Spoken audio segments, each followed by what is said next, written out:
Depuis plusieurs jours, et comme il est devenu de coutume, la Fédération camerounaise de football est la cabale d'officines organisées ayant pour but de jeter le discrédit sur les différentes actions.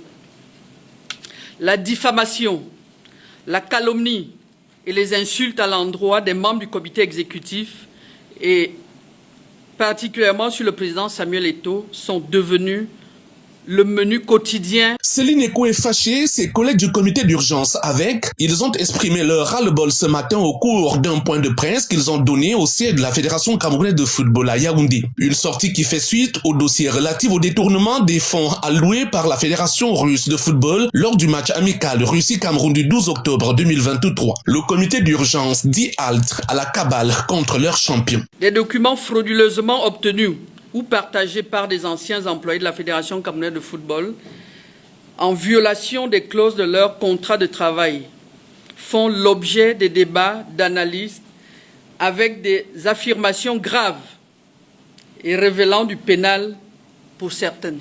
Des documents frauduleusement obtenus ou partagés par des anciens employés de la Fédération camerounaise de football en violation des clauses de leur contrat de travail font l'objet des débats d'analystes avec des affirmations graves et révélant du pénal pour certaines.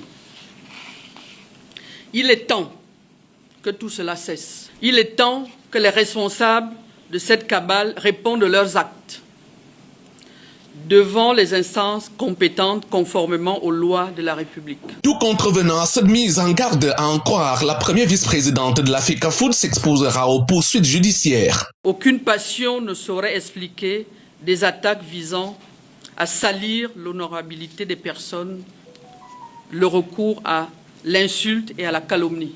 Des poursuites devant des instances compétentes vont désormais être engagées de façon systématique, bien que cette juridiction contrevienne à notre engagement de régler des problèmes de la famille du football en dehors des cours des tribunaux.